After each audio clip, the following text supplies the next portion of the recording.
ਤਿੰਨ memory meeting ਤੋਂ ਬਾਅਦ ਡਾਕਟਰ ਰਾਜਕੁਮਾਰ ਵੇਰਕਾ ਨੇ ਮੀਡੀਆ ਨਾਲ ਕੀਤੀ ਗੱਲਬਾਤ। ਕਿਹਾ ਕਾਂਗਰਸ ਪਾਰਟੀ 'ਚ ਸਭ ਕੁਝ ਠੀਕ ਠਾਕ।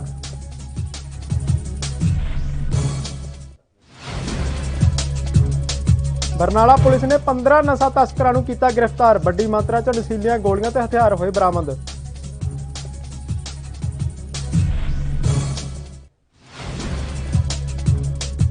ਹਰਸਿਮਰਤ ਕੌਰ ਬਾਦਲ ਨੇ ਐਮਪੀ ਕੋਟੇ 'ਚੋਂ 1.5 ਕਰੋੜ ਰੁਪਏ ਦੀ ਗ੍ਰਾਂਟ ਕੀਤੀ ਜਾਰੀ। ਬਠਿੰਡਾ 'ਚ ਲਗਾਏ ਜਾਣਗੇ 2 ਆਕਸੀਜਨ ਪਲਾਂਟ।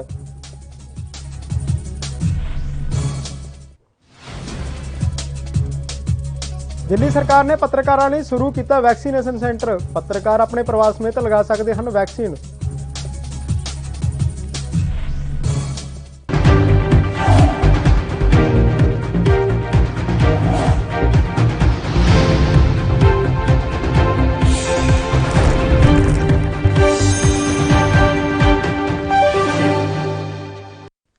ਸਤਿ ਸ੍ਰੀ ਅਕਾਲ ਜੀ, ਤੁਸੀਂ ਦੇਖ ਰਹੇ ਹੋ ANB ਨਿਊਜ਼ ਤੇ ਮੈਂ ਕੁਲਦੀਪ ਸਿੰਘ। ਰੁੱਖ ਕਰਦੇ ਅੱਜ ਦੀਆਂ ਕੁਝ ਮੁੱਖ ਖਬਰਾਂ ਦਾ। ਦਿੱਲੀ 'ਚ ਚੱਲ ਰਹੀ ਪੰਜਾਬ ਕਾਂਗਰਸ ਦੀ 3 ਮੈਂਬਰੀ ਕਮੇਟੀ ਦੀ ਮੀਟਿੰਗ ਖਤਮ ਹੋਣ ਤੋਂ ਬਾਅਦ ਪੰਜਾਬ ਕਾਂਗਰਸ ਦੇ ਵਿਧਾਇਕ ਡਾਕਟਰ ਰਾਜਕੁਮਾਰ ਵੇਰਕਾ ਨੇ ਮੀਡੀਆ ਨਾਲ ਗੱਲਬਾਤ ਕਰਦੇ ਹੋਏ ਕਿਹਾ ਕਿ ਮੀਟਿੰਗ ਵਿੱਚ ਪੰਜਾਬ ਕਾਂਗਰਸ ਦੁਆਰਾ ਕੀਤੇ ਗਏ ਵਾਅਦਿਆਂ ਬਾਰੇ ਚਰਚਾ ਕੀਤੀ ਗਈ। ਇਹਦੇ ਨਾਲ ਹੀ ਉਹਨਾਂ ਕਿਹਾ ਕਿ ਸ਼੍ਰੋਮਣੀ ਅਕਾਲੀ ਦਲ ਅਤੇ ਆਮ ਆਦਮੀ ਪਾਰਟੀ ਦੁਆਰਾ 2022 ਦੀਆਂ ਚੋਣਾਂ ਲਈ ਦਲਿਤ ਉਪ ਮੁੱਖ ਮੰਤਰੀ ਬਣਾਉਣ ਦਾ ਐਲਾਨ ਕੀਤਾ ਹੈ। ਇਸ ਬਾਰੇ ਪਾਰਟੀ ਨੇ ਚਰਚਾ ਕੀਤੀ ਹੈ। ਇਹਦੇ ਨਾਲ ਹੀ ਉਹਨਾਂ ਕਿਹਾ ਕਿ ਮੀਟਿੰਗ ਵਿੱਚ 2022 ਦੀਆਂ ਚੋਣਾਂ ਬਾਰੇ ਵੀ ਚਰਚਾ ਕੀਤੀ ਗਈ ਹੈ। ਕੀਤੇ ਹੋਏ ਵਾਅਦੇ ਕਿਹੜੇ ਅਧੂਰੇ ਰਹਿ ਗਏ ਔਰ ਜਿਹੜੇ ਪੂਰੇ ਹੋਣ ਵਾਲੇ ਆ ਉਹਨਾਂ ਦੇ ਉੱਪਰ ਚਰਚਾਵਾਂ ਹੋਈਆਂ ਔਰ ਉਹਦੇ ਵਾਸਤੇ 2022 ਚ ਅੱਗੇ ਵਧਣ ਵਾਸਤੇ ਕਿਸ ਤਰ੍ਹਾਂ ਦੇ ਚੈਲੰਜ ਸਾਹਮਣੇ ਆਣਗੇ ਔਰ ਜਿਸ ਤਰੀਕੇ ਦੇ ਨਾਲ ਬੀਜੇਪੀ ਨੇ ਚੀਫ ਮਿਨਿਸਟਰ ਦਾ ਫੇਸ ਜਿਹੜਾ ਉਹ ਦਲਿਤ ਡਿਕਲੇਅਰ ਕਰ ਦਿੱਤਾ ਹੈ ਔਰ ਅਕਾਲੀ ਦਲ ਨੇ ਡਿਪਟੀ ਚੀਫ ਮਿਨਿਸਟਰ ਡਿਕਲੇਅਰ ਕੀਤਾ ਹੈ। ਉੱਥੇ ਹੀ ਜਿਹੜਾ ਆਮ ਆਦਮੀ ਪਾਰਟੀ ਹੈ ਉਸਨੇ ਵੀ ਡਿਪਟੀ ਸੀਐਮ ਡਿਕਲੇਅਰ ਕੀਤਾ ਹੈ। ਕਾਂਗਰਸ ਮੈਂ ਦੱਸਣ ਲੱਗਾ ਜੀ, ਕਾਂਗਰਸ ਪਾਰਟੀ ਨੇ ਇਸ ਦੇ ਉੱਪਰ ਗੰਭੀਰਤਾ ਦੇ ਨਾਲ ਵਿਚਾਰ ਕਰਨਾ ਸ਼ੁਰੂ ਕਰ ਦਿੱਤਾ ਹੈ ਔਰ ਆਉਣ ਵਾਲੇ ਟਾਈਮ ਦੇ ਉੱਪਰ ਔਰ ਇਹ ਕਿਉਂਕਿ ਕਾਂਗਰਸ ਪਾਰਟੀ ਜਿਹੜੀ ਹੈ ਉਹ ਖਾਲੀ ਕਹਿੰਦੀ ਨਹੀਂ ਕਰਦੀ ਹੈ। ਕਾਂਗਰਸ ਪਾਰਟੀ ਨੇ ਦੇਸ਼ ਦੇ ਅੰਦਰ ਜੇ 2 ਵਾਰ ਦਲਿਤਾਂ ਨੂੰ ਦੇਸ਼ ਦੇ ਹੋਮ ਮਿਨਿਸਟਰ मौका दिता, बूटा सिंह और सुशील कुमार शिंदे और ਉਹਦੇ ਵਾਸਤੇ ਕਈ ਸਟੇਟਾਂ ਦੇ ਵਿੱਚ ਚੀਫ ਮਿਨਿਸਟਰ ਆਲਰੇਡੀ ਦਲਿਤ ਕਾਂਗਰਸ ਪਾਰਟੀ ਨੇ ਬਣਾਏ ਹੈ ਔਰ ਜਿੱਥੋਂ ਤੱਕ ਪੰਜਾਬ ਦਾ ਸਵਾਲ ਹੈ ਪੰਜਾਬ 'ਚ ਵੀ ਬੜੀ ਜਲਦੀ ਜਿਹੜੀ ਹੈ ਉਹ ਦਲਿਤਾਂ ਵਾਸਤੇ ਚੰਗੀ ਖਬਰ ਸਾਹਮਣੇ ਆਏਗੀ। ਇਹ ਵਿਚਾਰ ਹੈ, ਜਿਹੜੀ ਵੀ ਤਕਲੀਫ ਹੈ ਸਾਰਿਆਂ ਦੀ ਸਾਂਝੀ ਤਕਲੀਫ ਹੈ ਔਰ ਅਸੀਂ ਸਾਰੇ ਇਹ ਗੱਲ ਕਹਿ ਰਹੇ ਹਾਂ ਕਿ ਹਰ ਕੋਈ ਚਾਹੁੰਦਾ ਹੈ ਕਿ ਬਰਗਾੜੀ ਕਾਂਡ ਹੈ ਉਹਦੇ ਦੋਸ਼ੀਆਂ ਨੂੰ ਸਜ਼ਾਵਾਂ ਮਿਲੇ। ਹਰ ਕੋਈ ਚਾਹੁੰਦਾ ਹੈ ਕਿ ਬਾਈਬਲ ਕਲਾ ਕਾਂਡ ਦੇ ਜਨਰਲ ਡਾਇਰ ਕੌਣ ਉਹਦਾ ਚਿਹਰਾ ਸਾਹਮਣੇ ਨੰਗਾ ਹੋਵੇ ਔਰ ਇਹਦੇ ਵਾਸਤੇ ਅਸੀਂ ਮੰਥਨ ਕਰ ਰਹੇ ਹਾਂ ਔਰ ਮੈਨੂੰ ਪੂਰੀ ਉਮੀਦ ਹੈ ਕਿ ਬਰਗਾੜੀ ਕਾਂਡ ਦਾ ਜਿਹੜਾ ਇਸ਼ੂ ਹੈ ਜਲਦੀ ਸੁਲਟ ਜਾਏਗਾ। ਉਹ ਅਲੱਗ ਦੇ ਉੱਪਰੋਂ ਇਹਨਾਂ ਨਾਲ ਮੁਲਾਕਾਤ ਹੋਏਗੀ ਨਵਜੋਤ ਸਿੰਘ ਸਿੱਧੂ ਔਰ ਕੈਪਟਨ ਅਮਰਿੰਦਰ ਸਿੰਘ ਹੋਰਾਂ ਦੇ ਨਾਲ ਵੀ, ਕਿਉਂਕਿ ਜਦੋਂ ਫੈਸਲਾ ਕੀਤਾ ਕਿ ਸਾਰੇ ਐਮਐਲਏ ਦਾ ਨਾ ਹੋਣੀ ਹੈ ਔਰ ਕੈਪਟਨ ਅਮਰਿੰਦਰ ਸਿੰਘ ਵੀ ਇੱਕ ਐਮਐਲਏ ਹੈ ਔਰ ਨਵਜੋਤ ਸਿੰਘ ਸਿੱਧੂ ਵੀ ਇੱਕ ਐਮਐਲਏ ਹੈ ਔਰ ਸਾਰਿਆਂ ਨਾਲ ਮੁਲਾਕਾਤ ਹੋ ਰਹੀ ਹੈ ਔਰ 25-25 ਦੇ ਬੈਚ ਦੇ ਨਾਲ ਮੁਲਾਕਾਤ ਹੋ ਰਹੀ ਹੈ ਔਰ ਕਮੇਟੀ ਇਸ ਤੋਂ ਇਲਾਵਾ ਵੀ ਅਗਰ ਕਿਸੇ ਨੂੰ ਬੁਲਾਉਣਾ ਚਾਹੇਗੀ ਉੱਥੇ ਜਿੱਥੇ ਸਾਡੇ ਮੈਂਬਰ ਪਾਰਲੀਮੈਂਟ ਹੈ ਉਹਨਾਂ ਨਾਲ ਵੀ ਮੁਲਾਕਾਤ ਹੋ ਰਹੀ ਹੈ। ਜਿਹੜੇ ਪ੍ਰਦੇਸ਼ ਕਾਂਗਰਸ ਦੇ ਐਕਸ ਪ੍ਰੈਜ਼ੀਡੈਂਟ ਹੈਗੇ ਆ ਜਿਹੜੇ ਸਾਡੇ ਰਹੇ ਹੋਏ ਉਹਨਾਂ ਦਿੱਲੀ ਦੇ ਉਪ ਮੁੱਖ ਮੰਤਰੀ ਮਨੀਸ਼ ਸਿਸੋਦੀਆ ਨੇ ਪ੍ਰੈਸ ਕਾਨਫਰੰਸ ਕੀਤੀ। ਇਸ ਮੌਕੇ ਉਹਨਾਂ ਬੀਜੇਪੀ ਨੇਤਾਵਾਂ ਤੇ ਹਮਲਾ ਕਰਦੇ ਹੋਏ ਕਿਹਾ ਕਿ ਅਰਵਿੰਦ ਕੇਜਰੀਵਾਲ ਦਿੱਲੀ ਦੇ ਲੋਕਾਂ ਲਈ ਵੈਕਸੀਨ ਦੀ ਮੰਗ ਕਰ ਰਹੇ ਹਨ ਪਰ ਬੀਜੇਪੀ ਦੇ ਲੋਕ ਉਹਨਾਂ ਨੂੰ ਗਾਲਾਂ ਦੇਣ ਲੱਗ ਜਾਂਦੇ ਹਨ। ਇਹਦੇ ਨਾਲ ਹੀ ਉਹਨਾਂ ਕਿਹਾ ਕਿ ਕੇਜਰੀਵਾਲ ਨੇ ਕੇਂਦਰ ਸਰਕਾਰ ਨਾਲ ਲੜ ਕੇ ਦਿੱਲੀ ਲਈ ਆਕਸੀਜਨ ਲਈ ਸੀ ਅਤੇ ਦਿੱਲੀ ਦੀ ਵੈਕਸੀਨ ਤੇ ਹੁਣ ਕੇਂਦਰ ਸਰਕਾਰ ਰੋਕ ਲਗਾ ਰਹੀ ਹੈ ਪਰ ਕੇਜਰੀਵਾਲ ਸਰਕਾਰ ਤੋਂ ਵੈਕਸੀਨ ਮੰਗਦੇ ਰਹਿਣਗੇ। ਇਹਦੇ ਨਾਲ ਹੀ ਉਹਨਾਂ ਬੀਜੇਪੀ ਨੇਤਾਵਾਂ ਨੂੰ ਕਿਹਾ ਕਿ ਜਿਹੜੇ ਵੀ ਰਾਜ ਵਿੱਚ ਬੀਜੇਪੀ ਦੀ ਸਰਕਾਰ ਹੈ ਉਹ ਉਹਨਾਂ ਰਾਜਾਂ ਵਿੱਚ ਲੋਕਾਂ ਦੇ ਵੈਕਸੀਨ ਲਗਾਉਣ ਤਾਂ ਜੋ ਕੇਂਦਰ ਜੋ कोरोना महामारी की तीसरी वेव आनी है उस तो लोगों की जान बचाई जा सके। कोविड मैनेजमेंट के फेलियर को छिपाने के लिए अरविंद केजरीवाल जी को गालियां देते रहते हैं। पूरे देश में उनसे कोविड नहीं संभला। जब कोविड को संभालने की बात थी, जब वैक्सीन लाने की बात थी, जब वैक्सीन प्रोक्योर करने की बात थी, देश में वैक्सीन को ज्यादा बनवाने की बात थी, उस वक्त तो इमेज मैनेजमेंट और चुनाव मैनेजमेंट में लगे रहे। और अब जब वैक्सीन की मांग कर रहे हैं लोग, अरविंद केजरीवाल जी मेहनत करके वैक्सीन की मुहिम को आगे बढ़ाना चाहते हैं। ये सुनिश्चित करना चाहते हैं कि अगर थर्ड वेव आती है तो उससे पहले मैक्सिमम लोगों को वैक्सीन लग जाए और सबके अंदर सुरक्षा रहे, एंटीबॉडीज रहे, तो वैसे में फिर ये निकल के अरविंद केजरीवाल जी को गालियां देते हैं। कभी खट्टर साहब कुछ बोल देते हैं, कभी नड्डा साहब कुछ गालियां देने लगते हैं। इन्होंने पहले दिल्ली के लोगों की ऑक्सीजन रोक ली, फिर अरविंद केजरीवाल जी ने लड़ के इनसे लड़े, कोर्ट में भी इनसे जाके लड़े, वैसे भी लड़े, और फिर दिल्ली के लोगों के लिए ऑक्सीजन लेके आए। और इसकी वजह से दिल्ली के हजारों लोगों की जान बची। आप जितनी गाली दे लो, लेकिन जब तक दिल्ली के हर आदमी के लिए दिल्ली में वैक्सीन नहीं आ जाएगी, अरविंद केजरीवाल जी इसी तरह से वैक्सीन मांगते रहेंगे। केजरीवाल जी वैक्सीन मांगते हैं, आप गालियां देने लगते हो कि राजनीति कर रहा है, फलाना हो रहा है, ढिमका हो रहा है। मैं बीजेपी के लोगों से कहता हूं, अपने अपने राज्यों में भी जहां जहां आपकी सरकार है, वहां लोगों को वैक्सीन लगाने पर ध्यान दो। केजरीवाल जी दिल्ली के एक एक आदमी को वैक्सीन लगा के थर्ड वेव से पहले सुनिश्चित करना चाहते हैं कि जितना जल्दी लोगों को वैक्सीन लग जाए, उतना जल्दी लोगों की जान बचेगी, उतना ज्यादा लोग सुरक्षित रहेंगे थर्ड वेव अगर। केजरीवाल जी तो वैक्सीन मांगते रहेंगे, आप चाहे जो गालियां देते रहो, चाहे जो करते रहो। केजरीवाल जी का मकसद है लोगों की जान बचाना। आपने अगर अपना मकसद वैक्सीन बेचना बना रखा है या वैक्सीन बचाना बना रखा है तो ये आप जानिए, लेकिन केजरीवाल जी का मकसद है कि लोगों को वैक्सीन लगे। ਪੰਜਾਬ ਸਰਕਾਰ ਨੇ ਵਿਸ਼ਵ ਨੋ ਤੰਬਾਕੂ ਦਿਵਸ ਦੇ ਮੌਕੇ ਤੇ ਬੱਚਿਆਂ ਤੇ ਨੌਜਵਾਨਾਂ ਨੂੰ ਤੰਬਾਕੂ ਦੀ ਵਰਤੋਂ ਤੋਂ ਦੂਰ ਰਹਿਣ ਲਈ ਅਤੇ ਤੰਬਾਕੂ ਦੀ ਰੋਕਥਾਮ ਮੁਹਿੰਮ ਦੀ ਸ਼ੁਰੂਆਤ ਕੀਤੀ। ਇਸ ਸੰਬੰਧੀ ਜਾਣਕਾਰੀ ਦਿੰਦਿਆਂ ਸਿਹਤ ਮੰਤਰੀ ਬਲਵੀਰ ਸਿੰਘ ਸਿੱਧੂ ਨੇ ਦੱਸਿਆ ਕਿ 31 ਮਈ ਤੋਂ 6 ਜੂਨ 2021 ਤੱਕ ਸਾਰੇ ਜ਼ਿਲ੍ਹਿਆਂ ਵਿੱਚ ਹਫ਼ਤੇ ਭਰ ਲਈ ਵਿਸ਼ੇਸ਼ ਮੁਹਿੰਮ ਚਲਾਈ ਜਾ ਰਹੀ ਹੈ। ਨਾਲ ਹੀ ਉਹਨਾਂ ਕਿਹਾ ਕਿ ਇਸ ਮੁਹਿੰਮ ਦੌਰਾਨ ਸਮੂਹ ਸਰਕਾਰੀ ਹਸਪਤਾਲਾਂ ਨੂੰ ਤੰਬਾਕੂ ਮੁਕਤ ਘੋਸ਼ਿਤ ਕੀਤਾ ਜਾਵੇਗਾ ਅਤੇ ਤੰਬਾਕੂ ਦੀ ਵਰਤੋਂ ਨਾ ਕਰਨ ਦਾ ਪ੍ਰਣ ਲਿਆ ਜਾਵੇਗਾ। ਲੋਕਾਂ 'ਚ ਜਾਗਰੂਕਤਾ ਫੈਲਾਉਣ ਲਈ ਰਾਜ ਪੱਧਰੀ ਤੰਬਾਕੂ ਰੋਕੀ ਰੇਡੀਓ ਮੁਹਿੰਮ ਅਤੇ ਬੱਸ ਅੱਡਿਆਂ ਤੇ ਜਾਗਰੂਕਤਾ ਕਰਨ ਦਾ ਕੰਮ ਵੀ ਸ਼ੁਰੂ ਕੀਤਾ ਜਾਵੇਗਾ। ਉਹਨਾਂ ਕਿਹਾ ਕਿ ਤੰਬਾਕੂ ਦੀ ਵਰਤੋਂ ਸਿਹਤ ਲਈ ਇੱਕ ਵੱਡਾ ਖਤਰਾ ਹੈ ਤੇ ਇਸ ਨਾਲ ਲੋਕ ਮਾਰੂ ਬਿਮਾਰੀਆਂ ਤੇ ਜਲਦੀ ਮੌਤ ਦਾ ਸ਼ਿਕਾਰ ਹੋ ਜਾਂਦੇ ਹਨ।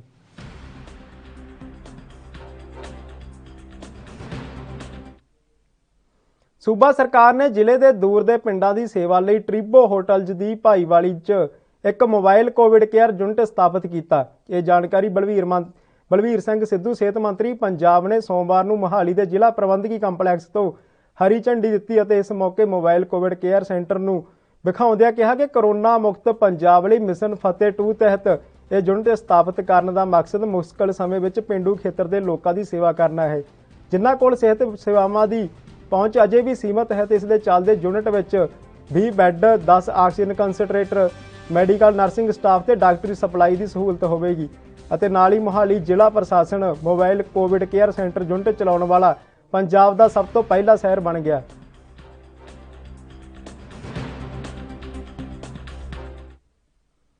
ਬਰਨਾਲਾ ਪੁਲਿਸ ਦੁਆਰਾ ਨਸ਼ਿਆਂ ਵਿਰੁੱਧ ਚਲਾਈ ਜਾ ਰਹੀ ਮੁਹਿੰਮ ਨੂੰ ਉਸ ਵੇਲੇ ਵੱਡੀ ਸਫਲਤਾ ਮਿਲੀ ਜਦੋਂ ਪੁਲਿਸ ਨੇ ਇੱਕ ਔਰਤ ਨਸ਼ਾ ਤਸਕਰ ਸਮੇਤ 15 ਨਸ਼ਾ ਤਸਕਰਾਂ ਨੂੰ ਗ੍ਰਿਫਤਾਰ ਕੀਤਾ।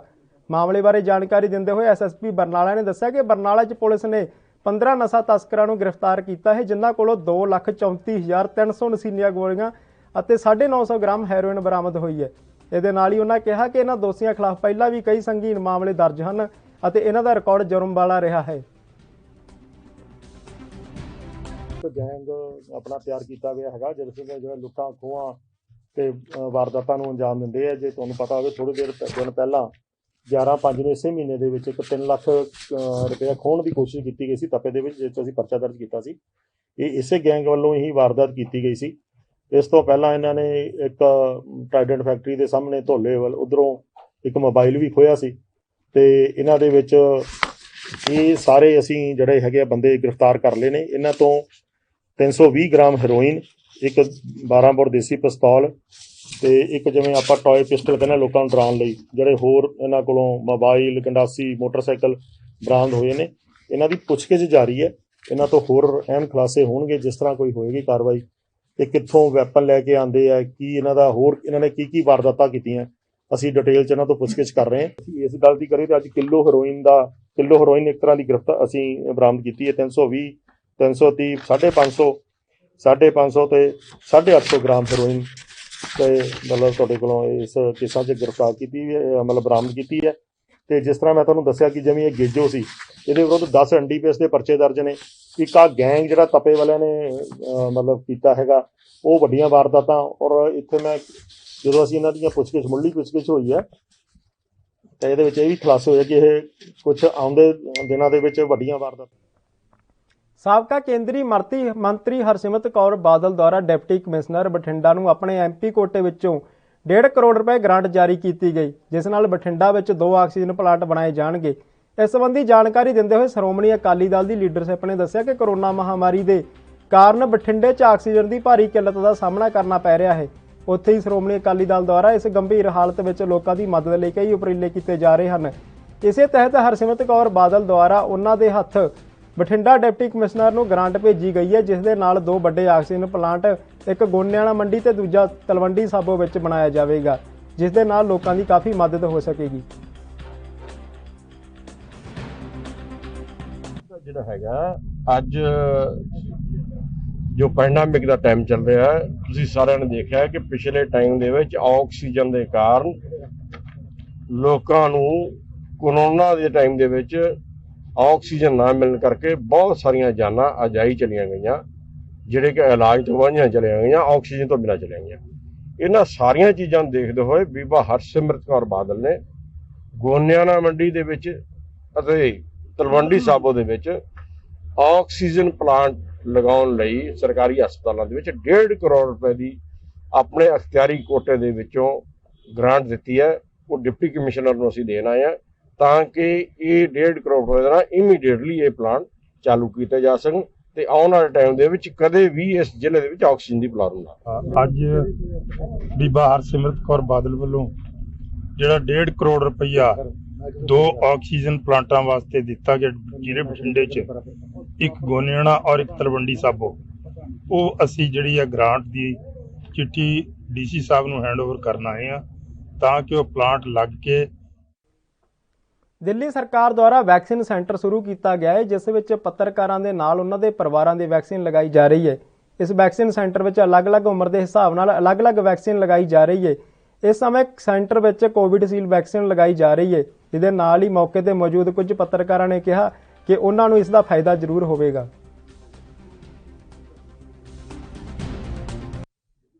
ये साइट जो SKV स्कूल है आज CM साहब ने ओपन की थी, इनॉग्रेट की थी, पर्टिकुलरली है मीडिया पर्सन्स के लिए और उनकी फैमिलीज के लिए। तो यहाँ पे 2 साइट्स हैं, अप ग्राउंड फ्लोर और फर्स्ट फ्लोर में। एक में 18 से 44 साल के लोगों के लिए और 45 साल से ज़्यादा उम्र के लोगों के लिए है द सेकेंड साइट।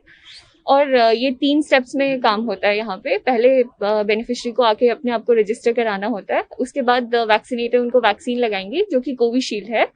उसके बाद एक ऑब्जर्वेशन एरिया होता है जहाँ पे हम बेनिफिशरी को आधे घंटे तक ऑब्जर्व करते हैं एटलीस्ट। इन केस कुछ होता है तो हमारे पास सारे मेडिकल इक्विपमेंट्स और emergency like services like ambulance और एक अफिलिएटेड हॉस्पिटल भी अटैच रहता है हमसे, जहाँ पे हम भेज सकते हैं पेशेंट को इन केस कुछ इमरजेंसी होता है। तो मेरे हिसाब से बहुत अच्छा रहेगा और यदि देखते हैं रिजल्ट भी इसका बहुत अच्छा आएगा, क्योंकि जो कि पहले किया है जनरल।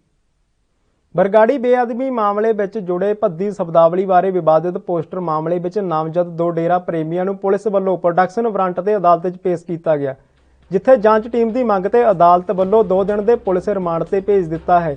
ਇਹਦੇ ਨਾਲ ਹੀ ਬਚਾਅ ਪੱਖ ਦੇ ਵਕੀਲ ਸ੍ਰੀ ਵਿਨੋਦ ਮੋਗਾ ਨੇ ਦੱਸਿਆ ਕਿ ਵਿਵਾਦਿਤ ਪੋਸਟਰ ਮਾਮਲੇ ਵਿੱਚ ਸੁਖਜਿੰਦਰ ਸਿੰਘ ਉਰਫ ਸਣੀ ਕੰਡਾ ਤੇ ਰਣਜੀਤ ਸਿੰਘ ਨਾਮਕ ਦੇ 2 ਹੋਰ ਡੇਰਾ ਪ੍ਰੇਮੀਆਂ ਨੂੰ ਨਾਮਜ਼ਦ ਕੀਤਾ ਗਿਆ ਸੀ, ਜਿਨ੍ਹਾਂ ਨੂੰ ਅਦਾਲਤ 'ਚ ਪੇਸ਼ ਕਰਨ ਤੇ ਦੋਵਾਂ ਧਿਰਾਂ ਦਾ ਪੱਖ ਸੁਣਨ ਤੋਂ ਬਾਅਦ ਅਦਾਲਤ ਨੇ 2 ਦਿਨ ਦੇ ਪੁਲਿਸ ਰਿਮਾਂਡ ਤੇ ਭੇਜ ਦਿੱਤਾ ਹੈ ਅਤੇ ਨਾਲ ਹੀ ਅਦਾਲਤ ਵੱਲੋਂ ਪੁਲਿਸ ਨੂੰ ਹਦਾਇਤ ਕੀਤੀ ਗਈ ਹੈ ਕਿ ਰਿਮਾਂਡ ਤੋਂ ਪਹਿਲਾਂ ਆਰੋਪੀਆਂ ਦਾ ਮੈਡੀਕਲ ਜਾਂਚ ਕਰਵਾਈ ਜਾਵੇ।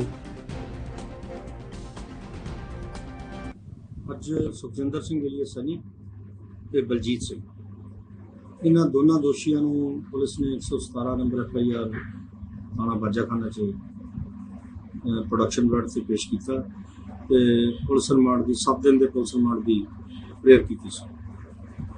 ਮਾਨਯੋਗ ਅਦਾਲਤ ਨੇ ਦੋਨਾਂ ਤਰ੍ਹਾਂ ਦੀ ਬਹਿਸ ਸੁਣਨ ਤੋਂ ਬਾਅਦ 2 ਦਿਨ ਦਾ ਪੁਲਿਸ ਰਿਮਾਂਡ ਦਿੱਤਾ ਔਰ ਨਾਲ ਹਦਾਇਤ ਕੀਤੀ ਹੈ ਕਿ ਤੁਸੀਂ ਰਿਮਾਂਡ ਤੇ ਲੈ ਕੇ ਜਾਣ ਤੋਂ ਪਹਿਲਾਂ ਇਹਨਾਂ ਦਾ ਮੈਡੀਕਲ ਕਰਵਾਓਗੇ, ਵਾਪਸੀ ਤੇ ਫਿਰ ਮੈਡੀਕਲ ਕਰਵਾਓ। 128 ਨੰਬਰ ਮੁਕੱਦਮੇ ਦੇ ਵਿੱਚ ਮਾਨਯੋਗ ਅਦਾਲਤ ਨੇ ਇਹ ਹੁਕਮ ਕੀਤਾ ਸੀਗਾ ਕਿ 3 ਦੋਸ਼ੀ ਜਿਨ੍ਹਾਂ ਨੂੰ ਕਰੋਨਾ ਪੋਜ਼ਿਟਿਵ ਹੋ ਗਏ ਸੀਗੇ ਉਹਨਾਂ ਨੂੰ 1/6 ਤੱਕ ਜੁਡੀਸ਼ੀਅਲ ਦਾ ਆਰਡਰ ਕਰਤਾ ਸੀ ਕਿ ਜਿੰਨੀ ਦੇਰ ਹਸਪਤਾਲ ਦਾਖਲ ਹੈ ਇਹ ਜੁਡੀਸ਼ੀਅਲ ਕਸਟਡੀ 'ਚ ਗਿਣੇ ਜਾਣਗੇ। ਜਦੋਂ ਹਸਪਤਾਲ 'ਚ ਉਹਨਾਂ ਨੂੰ ਛੁੱਟੀ ਮਿਲਦੀ ਹੈ, ਉਸ ਤੋਂ ਬਾਅਦ ਇਹਨਾਂ ਨੂੰ ਜੇਲ੍ਹ ਭੇਜਿਆ ਜਾਏਗਾ। ਲੇਕਿਨ ਪਰਸੋਂ ਇਸ ਸਿੱਟ ਦੇ ਮੁਲਾਜ਼ਮਾਂ ਨੇ, ਦੇਖੋ ਹਰ ਗੱਲ ਦੇ ਵਿੱਚ ਪੁਲਿਸ ਆਪਦੀ ਹੁਸ਼ਿਆਰੀ ਚਲਾਕੀ ਦਿਖਾਉਂਦੀ ਹੈ ਔਰ ਕਾਨੂੰਨ ਦੇ ਹੁਕਮ ਦੀ ਉਲੰਘਣਾ ਕਰਦੀ ਹੈ। ਪਰਸੋਂ ਇਹਨਾਂ ਨੇ 2 ਬੰਦਿਆਂ ਨੂੰ ਮੈਡੀਕਲ ਕਾਲਜ 'ਚੋਂ ਰਿਲੀਜ਼ ਕਰਵਾ। ਸ਼੍ਰੋਮਣੀ ਗੁਰਦੁਆਰਾ ਪ੍ਰਬੰਧਕ ਕਮੇਟੀ ਦੀ ਅਗਵਾਈ ਵਿੱਚ ਚੱਲ ਰਹੇ ਤਕਨੀਕੀ ਵਿੱਦਿਆ ਦੇ ਪ੍ਰਮੁੱਖ ਅਦਾਰੇ ਬਾਬਾ ਬੰਦਾ ਸਿੰਘ ਬਹਾਦਰ ਇੰਜੀਨੀਅਰਿੰਗ ਕਾਲਜ ਵਿੱਚ ਡਾਕਟਰ ਲਖਵੀਰ ਸਿੰਘ ਨੇ ਬਤੌਰ ਪ੍ਰਿੰਸੀਪਲ ਅਹੁਦਾ ਸੰਭਾਲਿਆ। ਇਸ ਮੌਕੇ ਗੁਰਦੁਆਰਾ ਸ੍ਰੀ ਫਤਿਹਗੜ੍ਹ ਸਾਹਿਬ ਦੇ ਹੈੱਡ ਗ੍ਰੰਥੀ ਭਾਈ ਹਰਪਾਲ ਸਿੰਘ ਨੇ ਚੜ੍ਹਦੀ ਕਲਾ ਦੀ ਅਰਦਾਸ ਕੀਤੀ ਅਤੇ ਸ਼੍ਰੋਮਣੀ ਕਮੇਟੀ ਦੇ ਵਧੀਕ ਸਕੱਤਰ ਸੁਖਮਿੰਦਰ ਸਿੰਘ ਤੇ ਸ਼੍ਰੋਮਣੀ ਅਕਾਲੀ ਦਲ ਦੇ ਜ਼ਿਲ੍ਹਾ ਪ੍ਰਧਾਨ ਤੇ ਕਾਲਜ ਟਰੱਸਟ ਦੇ ਮੈਂਬਰ ਜਗਦੀਪ ਸਿੰਘ ਚੀਮਾ ਨੇ ਨਵੇਂ ਚੁਣੇ ਗਏ ਪ੍ਰਿੰਸੀਪਲ ਦੇ ਸਰੂਪਾ ਪਾ ਕੇ ਸਨਮਾਨਿਤ ਕੀਤਾ। ਇਸ ਮੌਕੇ ਨਵੇਂ ਪ੍ਰਿੰਸੀਪਲ ਡਾਕਟਰ ਲਖਵੀਰ ਸਿੰਘ ਨੇ ਸ਼੍ਰੋਮਣੀ ਕਮੇਟੀ ਦੇ ਪ੍ਰਧਾਨ ਬੀਬੀ ਜਗੀਰ ਕੌਰ ਦਾ ਧੰਨਵਾਦ ਕਰਦਿਆਂ ਕਿਹਾ ਕਿ ਉਹਨਾਂ ਨੇ ਇਸ ਜ਼ਿੰਮੇਵਾਰੀ ਨੂੰ ਉਹ ਆਪਣੀ ਮਿਹਨਤ ਤੇ ਇਮਾਨਦਾਰੀ ਨਾਲ ਨਿਭਾਉਣਗੇ ਤੇ ਕਾਲਜ ਸਟਾਫ ਦੇ ਸਹਿਯੋਗ ਨਾਲ ਕਾਲਜ ਨੂੰ ਹੋਰ ਬੁਲੰਦੀਆਂ ਤੇ ਲੈ ਕੇ ਜਾਣਗੇ। ਅੱਜ ਬਾਬਾ ਬੰਦਾ ਸਿੰਘ ਬਹਾਦਰ ਐਜੂਕੇਸ਼ਨ ਟਰੱਸਟ ਵੱਲੋਂ ਪ੍ਰਿੰਸੀਪਲ ਦੀ ਜਿਹੜੀ ਨਿਯੁਕਤੀ ਹੈ ਉਹ ਹੋਈ ਹੈ। ਪਹਿਲੇ ਪ੍ਰਿੰਸੀਪਲ ਮੇਜਰ ਜਨਰਲ GS ਲਾਂਬਾ ਜੀ, ਅੱਜ ਉਹਨਾਂ ਦੀ ਰਿਟਾਇਰਮੈਂਟ ਹੋਈ ਹੈ ਔਰ ਕਾਲਜ ਦੀ ਗਵਰਨਿੰਗ ਬੋਡੀ ਨੇ ਜੋ ਅਧਿਕਾਰ ਟਰੱਸਟ ਵੱਲੋਂ ਦਿੱਤੇ ਗਏ ਸੀ ਉਹਨਾਂ ਨੂੰ, ਉਹਦੇ ਤਹਿਤ ਉਹਨਾਂ ਨੇ ਅੱਜ ਡਾਕਟਰ ਲਖਵੀਰ ਸਿੰਘ ਨੂੰ ਨਵਾਂ ਪ੍ਰਿੰਸੀਪਲ ਨਿਯੁਕਤ ਕੀਤਾ ਔਰ ਇਹ ਨਿਯੁਕਤੀ ਸ਼੍ਰੋਮਣੀ ਗੁਰਦੁਆਰਾ ਪ੍ਰਬੰਧਕ ਕਮੇਟੀ ਦੇ ਆਫਿਸ ਵੱਲੋਂ ਪ੍ਰਧਾਨ ਬੀਬੀ ਜਗੀਰ ਕੌਰ ਵੱਲੋਂ ਔਰ ਅੱਜ ਟਰੱਸਟ ਦੇ ਜਿਹੜੇ ਸੈਕਟਰੀ ਨੇ ਇੰਜੀਨੀਅਰ ਸੁਖਵਿੰਦਰ ਸਿੰਘ ਜੀ, ਉਹਨਾਂ ਨੇ ਆ ਕੇ ਇਹ ਜਿਹੜਾ ਅਹੁਦਾ ਇਹ ਉਹਦੇ ਵਿੱਚ ਉਹਨਾਂ ਨੂੰ ਬਿਠਾਇਆ ਔਰ ਮੈਂ ਡਾਕਟਰ ਲਖਵੀਰ ਸਿੰਘ ਨੂੰ ਇਸ ਗੱਲ ਦੀ ਲੱਖ ਲੱਖ ਵਧਾਈ ਦਿੰਦਾ ਔਰ ਆਸ ਕਰਦਾ ਵੀ ਉਹ ਕਾਲਜ ਨੂੰ, ਇੰਸਟੀਚਿਊਟ ਨੂੰ ਵਧੀਆ, ਜਿਵੇਂ ਇੱਕ 1993 'ਚ ਇਹ ਕਾਲਜ ਸ਼ੁਰੂ ਹੋਇਆ ਸੀ, ਉਹਨਾਂ ਬੁਲੰਦੀਆਂ ਤੇ ਦੁਆਰਾ ਕਾਲਜ ਨੂੰ ਲੈ ਕੇ ਜਾਣਗੇ। ਸਾਡੇ ਟਰੱਸਟ ਬਾਬਾ ਬੰਦਾ ਸਿੰਘ ਐਜੂਕੇਸ਼ਨ ਟਰੱਸਟ ਦੇ ਟਰੱਸਟੀ ਸਾਹਿਬਾਨ ਤੇ ਪ੍ਰਧਾਨ ਜੀ ਬੀਬੀ ਜਗੀਰ ਕੌਰ ਜੀ ਵੱਲੋਂ ਜੋ ਇੰਟਰਵਿਊ ਕਰਕੇ ਮੇਰੀ ਐਜ ਏ ਪ੍ਰਿੰਸੀਪਲ ਸਿਲੈਕਸ਼ਨ ਕੀਤੀ ਆ, ਮੈਂ ਸਾਡੇ ਟਰੱਸਟ ਤੇ ਬੀਬੀ ਜੀ ਦਾ ਬਹੁਤ ਧੰਨਵਾਦੀ ਹਾਂ ਤੇ ਮੈਂ ਆਪਣੇ ਵੱਲੋਂ ਸਾਹਿਬਜ਼ਾਦਿਆਂ ਬਾਬਾ ਜ਼ੋਰਾਵਰ ਸਿੰਘ ਜੀ, ਬਾਬਾ ਫਤਿਹ ਸਿੰਘ ਜੀ ਅਤੇ ਮਾਤਾ ਗੁਜਰ ਕੌਰ ਜੀ ਦੀ ਧਰਤੀ ਤੇ ਸਟਾਫ ਇਸ ਕਾਲਜ ਬਾਬਾ ਬੰਦਾ ਸਿੰਘ ਬਹਾਦਰ ਇੰਜੀਨੀਅਰਿੰਗ ਕਾਲਜ ਦਾ ਮੁਖੀ ਹੋਣ ਦੇ ਨਾਤੇ ਪ੍ਰਮਾਤਮਾ ਅੱਗੇ ਇਹ ਅਰਦਾਸ ਕਰਦਾ ਹਾਂ ਕਿ ਪ੍ਰਮਾਤਮਾ ਮੈਨੂੰ ਇਸ ਕਾਲਜ ਨੂੰ ਚੰਗੀਆਂ ਲੀਹਾਂ ਤੇ ਲਿਆਉਣ ਦਾ ਬਲ ਬਖਸ਼ੇ ਤੇ ਮੈਂ ਆਪਣੇ ਮੈਨੇਜਮੈਂਟ ਨੂੰ ਇਹ ਵਿਸ਼ਵਾਸ ਦਿਵਾਉਣਾ ਚਾਹੁੰਦਾ ਹਾਂ, ਜਿਹੜਾ ਉਹਨਾਂ ਨੇ ਮੇਰੇ ਵਿੱਚ ਵਿਸ਼ਵਾਸ ਰੱਖ ਕੇ ਮੈਨੂੰ ਸਿਲੈਕਟ ਕੀਤਾ ਹੈ ਤੇ ਮੈਂ ਕਾਲਜ ਨੂੰ ਚੜ੍ਹਦੀਆਂ ਕਲਾਂ ਵਿੱਚ ਲਿਜਾਣ ਲਈ ਪ੍ਰਮਾਤਮਾ।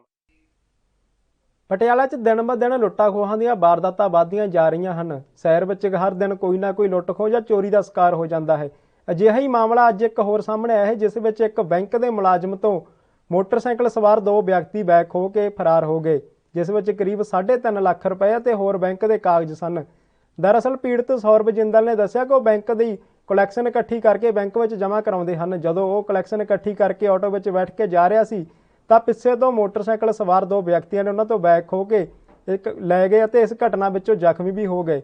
ਮੌਕੇ ਤੇ ਪਹੁੰਚੇ ਪਟਿਆਲਾ ਦੇ DSP ਨੇ ਕਿਹਾ ਕਿ ਪੁਲਿਸ ਪਾਰਟੀ ਮੌਕੇ ਤੇ ਪਹੁੰਚ ਗਈ ਹੈ, ਉਹਨਾਂ ਦੀ CIA ਟੀਮ ਵੀ ਪਹੁੰਚਣ ਵਾਲੀ ਹੈ। ਪੁਲਿਸ ਅਪਰਾਧੀਆਂ ਨੂੰ ਟਰੇਸ ਕਰਕੇ ਜਲਦ ਹੀ ਉਹਨਾਂ ਨੂੰ ਫੜ ਲਵੇਗੀ।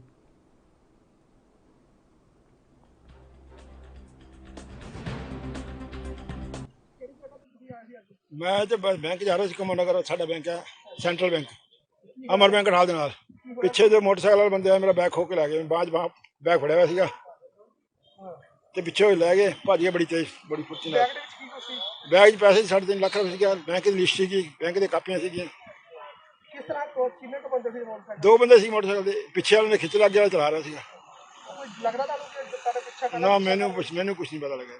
ਮੈਂ ਐਵੇਂ ਦੇਖੋ ਝੂਠ ਬੋਲਾਂ, ਮੈਨੂੰ ਕੁਝ ਨਹੀਂ ਪਤਾ ਕੌਣ ਹੈ ਪਿੱਛੇ, ਕੌਣ ਪਿੱਛੇ ਨੂੰ ਕੌਣ ਆ ਰਿਹਾ, ਕੌਣ ਨਹੀਂ ਆ ਰਿਹਾ। ਪੈਸੇ ਕੀ ਸੀ? 3.5 ਲੋਕਾਂ ਦੇ ਸੀ, 3.5 ਲੱਖ ਰੁਪਏ ਸੀਗਾ। ਕਿੰਨਾ ਲੋਕਾਂ ਨੇ?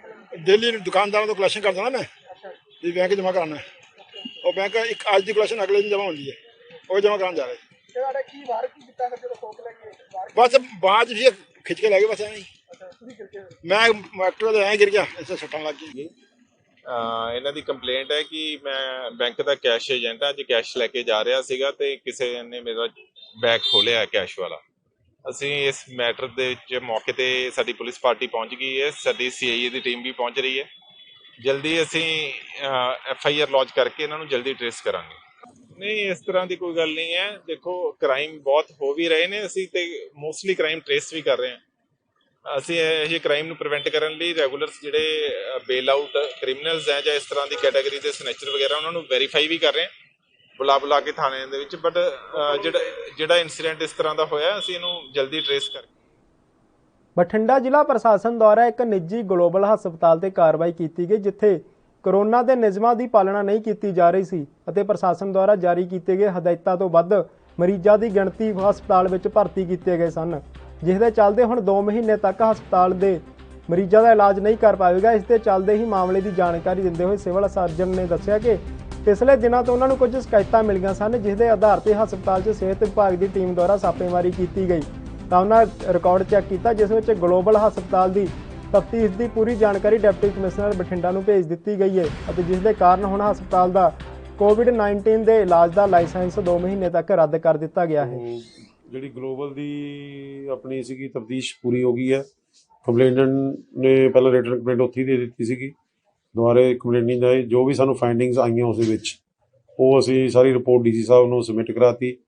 ਉਸ ਤੋਂ ਬਾਅਦ ਉਹਨਾਂ ਦਾ 2 ਮਹੀਨਿਆਂ ਦੀ ਇੱਕ ਤਰ੍ਹਾਂ ਦੀ ਉਹਨਾਂ ਦੀ ਗਾਹਾਂ ਕੋਵਿਡ ਵਾਸਤੇ ਇਹਨਾਂ ਨੇ ਉਹਨਾਂ ਨੂੰ ਲਾਇਸੈਂਸ ਉਹਨਾਂ ਦਾ ਇੱਕ ਤਰ੍ਹਾਂ ਦਾ ਜਿਹੜਾ ਕੋਵਿਡ ਦੇ ਪੇਸ਼ੈਂਟ ਰੱਖਣ ਦਾ ਕੈਂਸਲ ਕਰਦਾ। ਜੋ ਉਹਨਾਂ ਕੋਲੇ ਪੇਸ਼ੈਂਟ ਪਏ ਹਨ ਉਹਨਾਂ ਨੂੰ ਟ੍ਰੀਟ ਕਰ ਲਾਂਗੇ, ਨਵਾਂ ਐਡਮਿਸ਼ਨ ਨਹੀਂ ਕਰ ਸਕਣਗੇ। ਸਰ ਖਾਮੀਆਂ ਕੀ ਕੁਝ ਪਾਈਆਂ ਗਈਆਂ ਇਸ ਤਰ੍ਹਾਂ? ਖਾਮੀਆਂ ਮੇਜਰ ਸੀਗੀਆਂ, ਇੱਕ ਤਾਂ ਰੇਟ ਵਗੈਰਾ ਜਿਵੇਂ ਪ੍ਰੋਪਰ ਡਿਸਪਲੇ ਨਹੀਂ ਸੀਗੇ, ਆਪਣਾ ਕੋਵਿਡ ਦਾ ਵੀ ਪ੍ਰੋਪਰ ਉਹ ਨਹੀਂ ਸੀਗਾ ਕੀਤਾ ਹੋਇਆ। ਇੱਕ ਜਿੰਨੇ ਸਾਡੇ ਸੈਂਕਸ਼ਨ ਬੈੱਡ ਸੀ, ਸਭ ਤੋਂ ਵੱਡੀ ਕਾਨਵਾਈ ਉਦੋਂ ਜ਼ਿਆਦਾ ਪੇਸ਼ੈਂਟ ਰੱਖੇ ਹੋਏ ਸੀ ਉਹਨਾਂ ਨੇ, ਜਿਹੜੀ ਸੈਂਕਸ਼ਨ ਸਟਰੈਂਥ ਤੋਂ L3 'ਚ ਜ਼ਿਆਦਾ ਪੇਸ਼ੈਂਟ ਪਏ ਸੀਗੇ। ਸੋ ਇਹ ਮੇਜਰ ਖਾਮੀ ਸੀ ਜਿਹੜਾ ਫੋਲੋ ਕਰਨਾ ਜ਼ਰੂਰੀ ਸੀ। ਸਰ ਕਿੰਨੇ ਕੁ ਜ਼ਿਆਦਾ ਪੇਸ਼ੈਂਟ ਸੁਣਿਆ ਗਿਆ ਵੀ ਉਹਨਾਂ ਕੋਲੇ ਜਿਵੇਂ 13 ਤੋਂ ਮਰੀਜ਼ ਔਰ ਸਸਪੈਕਟਡ ਪੇਸ਼ੈਂਟ ਕਰਕੇ ਉਹਨਾਂ ਨੇ ਰੱਖੇ ਹੋਏ ਸੀਗੇ, ਜੋ ਕਿ ਉਹਨਾਂ ਨੂੰ ਗਲਤ ਸੀ। ਉਸੇ ਕਰਕੇ ਅਸੀਂ ਮੇਜਰ ਇਹਨਾਂ ਦੇ ਐਕਸ਼ਨ ਲਿਆ ਵੀ ਤੁਸੀਂ ਆਪਦੇ ਜੋ ਤੁਹਾਨੂੰ ਜਿਸ ਕੰਡੀਸ਼ਨ ਤੁਹਾਨੂੰ ਦਿੱਤਾ ਗਿਆ ਉਸੇ ਨੂੰ ਫੋਲੋ ਕਰੋ। ਹੁਣ ਸਰ ਕੀ ਕੁਝ ਕਾਰਵਾਈ ਅਮਲ 'ਚ ਲਿਆਂਦੀ ਹੈ? ਕਾਰਵਾਈ ਉਹਨਾਂ ਦੇ ਕਿਹੜਾ ਸਸਪੈਂਡ ਕਰਤਾ ਵੀ ਅੱਗੇ ਤੋਂ ਤੁਸੀਂ 2 ਮਹੀਨੇ ਤੱਕ ਜੇ ਉਹਨਾਂ ਨੇ ਨਹੀਂ ਤੁਹਾਨੂੰ ਕੋਵਿਡ ਪੇਸ਼ੈਂਟ ਨਹੀਂ ਦਾਖਲ ਕਰ ਸਕਦੇ। ਸਰ ਕੋਵਿਡ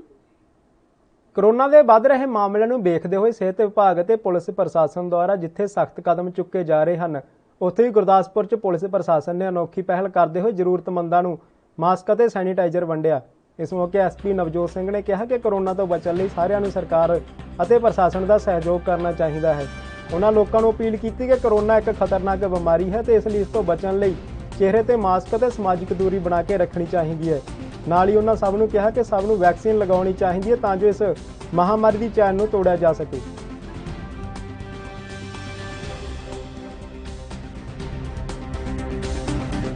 ਕੋਰੋਨਾ ਦੀ ਮਹਾਮਾਰੀ ਨੂੰ ਫੈਲਦੇ ਹੋਏ ਦੇਖਦੇ ਹੋਏ ਜਿਹੜੇ ਲੋਕ ਬਿਨਾਂ ਮਾਸਕ ਤੋਂ ਟਰੈਵਲ ਕਰਦੇ ਆ ਜਾਂ ਬਾਜ਼ਾਰ ਦੇ ਵਿੱਚ ਘੁੰਮਦੇ ਆ, ਉਹਨਾਂ ਲਈ ਅਸੀਂ ਫ੍ਰੀ ਮਾਸਕ ਜਿਹੜੇ ਕਿ ਅਫੋਰਡ ਨਹੀਂ ਕਰ ਸਕਦੇ ਆ, ਜਿਨ੍ਹਾਂ ਦੀ ਨਹੀਂ ਹੈਸੀਅਤ ਨਹੀਂ ਹੈ, ਉਹਨਾਂ ਲਈ ਫ੍ਰੀ ਮਾਸਕ ਵੰਡ ਰਹੇ ਜਿਹੜੇ ਕਿ ਇਹ ਬਿਮਾਰੀ ਹੋਰ ਫੈਲਣ ਤੋਂ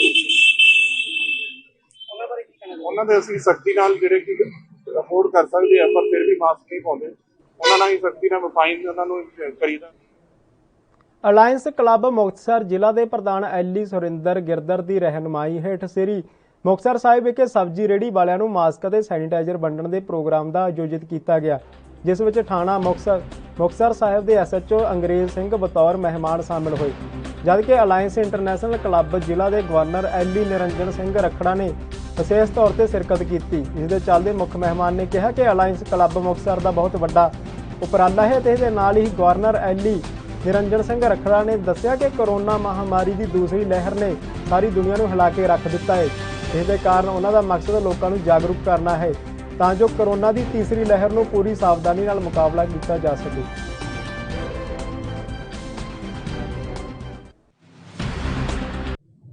ਆਪਾਂ ਨੂੰ ਸਾਰਿਆਂ ਨੂੰ ਪਤਾ ਹੈ ਕਿ ਜੋ ਕੋਰੋਨਾ ਮਹਾਮਾਰੀ ਹੈ ਪੂਰੀ ਦੁਨੀਆ ਦੇ ਵਿੱਚ ਬਹੁਤ ਕਹਿਰ ਮਚਾ ਰਹੀ ਹੈ ਔਰ ਸਾਡੀਆਂ ਬਹੁਤ ਹੀ ਕੀਮਤੀ ਜਾਨਾਂ ਜੋ ਜਾ ਰਹੀਆਂ। ਜੋ ਸਾਡੇ ਵਿਗਿਆਨੀ ਆ ਜਾਂ WHO ਆ ਉਹ ਸਾਨੂੰ ਹਦਾਇਤਾਂ ਦੇ ਰਹੀ ਕਿ ਵੈਕਸੀਨ ਲਵਾਓ, ਸੈਨੀਟਾਈਜ਼ਰ ਦੀ ਵਰਤੋਂ ਕਰੋ, ਮਾਸਕ ਦੀ ਵਰਤੋਂ ਕਰੋ। ਉਹਨਾਂ ਹਦਾਇਤਾਂ ਨੂੰ ਮੁੱਖ ਰੱਖਦੇ ਹੋਏ ਅਸੀਂ ਅੱਜ ਅਲਾਇੰਸ ਕਲੱਬ ਵੱਲੋਂ, ਸਾਡੇ ਪ੍ਰਧਾਨ ਸਾਹਿਬ ਦੀ ਅੱਜ ਮਾਤਾ ਜੀ ਦੀ ਬਰਸੀ ਹੈ, ਤਾਂ ਉਹਨਾਂ ਨੇ ਫੈਸਲਾ ਅਸੀਂ ਲਿਆ ਕਿ ਜਿੰਨੇ ਵੀ ਇੱਥੇ ਰੇਹੜੀਆਂ ਵਾਲੇ ਆ, 72 ਰੇਹੜੀਆਂ, ਉਹਨਾਂ ਨੂੰ ਇੱਕ ਸੈਨੀਟਾਈਜ਼ਰ ਪਲੱਸ ਮਾਸਕ ਦਿੱਤੇ ਜਾਣਗੇ। ਕਿਉਂਕਿ ਇੱਥੇ ਕਸਟਮਰ ਆਉਂਦੇ ਆ, ਜੋ ਇੱਕ ਰੇਹੜੀ ਵਾਲਾ ਬੰਦਾ ਹੈ ਉਹ ਘੱਟੋ ਘੱਟ ਸ਼ਾਮ ਨੂੰ 20 ਜਾਂ 25 ਲੋਕਾਂ ਨਾਲ ਦੇ ਟੱਚ ਵਿੱਚ ਆਉਂਦਾ। ਤਾਂ ਅਸੀਂ ਇਹਨਾਂ ਨੂੰ ਅਪੀਲ ਕਰਾਂਗੇ ਕਿ ਸੈਨੀਟਾਈਜ਼ਰ ਦੇਣ ਤੋਂ ਬਾਅਦ ਕਿ ਜਿਹੜਾ ਵੀ ਤੁਹਾਡੇ ਕੋਲੇ ਗਾਹਕ ਆਉਂਦਾ ਹੈ, ਤੁਸੀਂ ਪਹਿਲਾਂ ਉਹਦੇ ਹੱਥ ਧੋਓ, ਫਿਰ ਤੁਸੀਂ ਆਪਦੇ ਹੱਥ ਸੈਨੀਟਾਈਜ਼ ਕਰੋ, ਤਾਂ ਕਿ ਬਿਮਾਰੀ ਦੇ ਫੈਲਾਅ ਨੂੰ ਰੋਕਿਆ ਜਾ ਸਕੇ।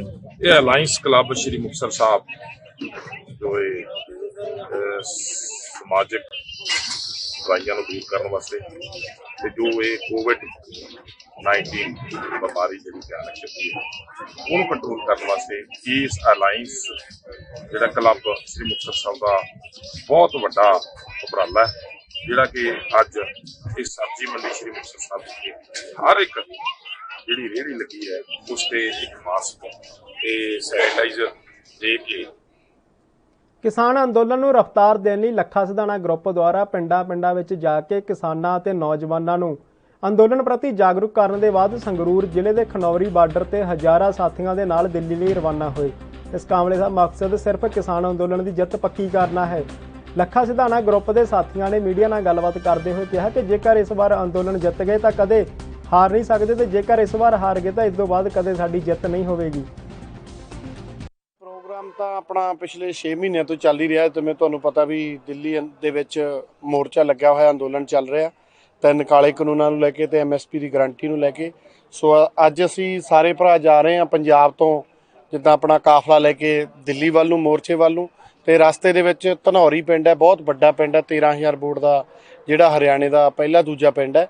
ਤੇ ਉੱਥੇ ਉਹਨਾਂ ਨੇ ਸਾਨੂੰ ਬੁਲਾਇਆ ਤੇ ਅਸੀਂ ਉੱਥੇ ਇਕੱਠੇ ਰਲ ਮਿਲ ਕੇ, ਉੱਥੋਂ ਵੀ ਸਾਡੇ ਨਾਲ ਭਰਾਵਾਂ ਨੇ ਜਾਣਾ। ਸੋ ਅਸੀਂ ਦਿੱਲੀ ਮੋਰਚੇ ਦੀ ਮਜ਼ਬੂਤੀ ਦੇ ਲਈ, ਜਾਣੀ ਕਿ ਇਕੱਠ ਵਧਾਉਣ ਦੇ ਲਈ ਉੱਥੇ ਪਹੁੰਚ ਰਹੇ ਹਾਂ। ਹੋਰ ਕੌਣ ਕਲਾਕਾਰ ਵੀਰ ਪਹੁੰਚ ਰਹੇ? ਉਹਨਾਂ ਦੇ ਨਾਲ ਆਪਣੇ ਹਰਫ ਚੀਮਾ ਬਾਈ ਹੈ, ਬਾਈ ਕਨਵਰ ਗਰੇ ਵਾਲਾ ਹੈ ਨਾ, ਤੇ ਹੋਰ ਸਾਰੇ ਜਿਹੜੇ ਵੀ ਭਰਾ ਆਪਾਂ ਉੱਥੇ ਜਾ ਰਹੇ ਹਾਂ। ਜਿਹੜਾ ਸਾਡਾ ਆਪਸੀ 9 ਮਾਸ ਦਾ ਰਿਸ਼ਤਾ ਹੈ ਹਰਿਆਣਾ ਤੇ ਪੰਜਾਬ ਦਾ, ਤੇ ਉਸ ਰਿਸ਼ਤੇ ਨੂੰ ਅਸੀਂ ਬਰਕਰਾਰ ਰੱਖਣ ਵਾਸਤੇ ਪੰਜਾਬ ਤੇ ਹਰਿਆਣੇ ਦੇ ਨੌਜਵਾਨ ਅਸੀਂ ਇਕੱਠੇ ਹੋ ਕੇ, ਕਿਉਂਕਿ ਸਾਡਾ ਸੰਘਰਸ਼ ਹੈ ਜਿਹੜਾ ਲੰਬੇ ਸਮੇਂ ਤੋਂ ਦਿੱਲੀ ਦੇ ਬਾਰਡਰਾਂ ਤੇ ਚੱਲ ਰਿਹਾ ਹੈ, ਤੇ ਸਾਡਾ ਉੱਥੇ ਪਿਆਰ ਜਿਹੜਾ ਆਪਸੀ ਬਣਿਆ ਰਹੇ, ਉਸ ਨੂੰ ਇਸ ਤਰ੍ਹਾਂ ਹੀ ਕਾਇਮ ਰੱਖਣ ਵਾਸਤੇ ਅਸੀਂ ਅੱਜ ਸਾਰੇ ਭਰਾ ਇਕੱਠੇ ਹੋ ਕੇ ਪੰਜਾਬ ਤੇ ਹਰਿਆਣੇ ਦੇ ਇੱਥੋਂ ਚੱਲੇ ਹਾਂ। ਇਸ ਵੇਲੇ ਦੀ ਮੇਰੇ ਖਿਆਲ ਸਭ ਤੋਂ ਵੱਡੀ ਜ਼ਰੂਰਤ ਹੈ। ਐਸਾ ਨਹੀਂ ਹੈ ਕਿ ਸਾਡੇ ਲੋਕਾਂ ਨੂੰ ਪਤਾ ਨਹੀਂ ਹੈ ਕਿ ਪਿਛਲੇ 6 ਮਹੀਨਿਆਂ ਤੋਂ ਕੀ ਚੱਲ ਰਿਹਾ, ਸਭ ਨੂੰ ਭਲੀ ਭਾਂਤੀ ਪਤਾ ਹੈ। ਪਰ ਜਿਵੇਂ ਇੱਕ ਨਾ ਆਸ ਸੀਗੀ ਕਿ ਜਦੋਂ ਹਾੜੀ ਵੇਲੇ ਅਸੀਂ ਆਏ ਸੀ ਉੱਥੋਂ ਕਿ ਕਣਕਾਂ ਦਾ ਕੰਮ ਨਿਬੇੜ ਕੇ ਤੇ ਉਸ ਤੋਂ ਬਾਅਦ ਫਿਰ ਅਸੀਂ ਚੱਲਾਂਗੇ, ਤਾਂ ਉਹ ਮੈਨੂੰ ਲੱਗਦਾ ਕਿਤੇ ਨਾ ਕਿਤੇ ਓਡੀ ਵੱਡੀ ਗਿਣਤੀ 'ਚ ਵਾਪਸੀ ਨਹੀਂ ਹੋਈ।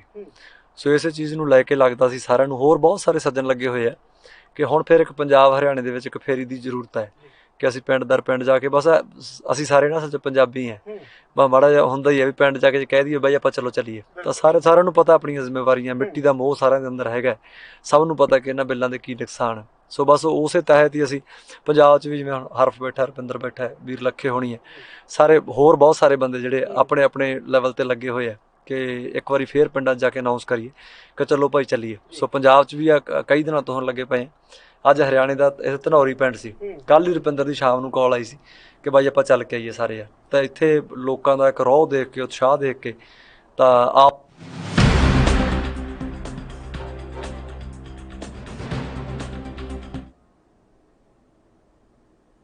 ਫਿਲਹਾਲ ਵੇਲਾ ਹੋ ਚੁੱਕਾ ਹੈ ਸਮਾਪਤੀ ਦਾ, ਤੇ ਤੁਸੀਂ ਬਣੇ ਰਹੋ ANB ਨਿਊਜ਼ ਦੇ ਨਾਲ। ਧੰਨਵਾਦ।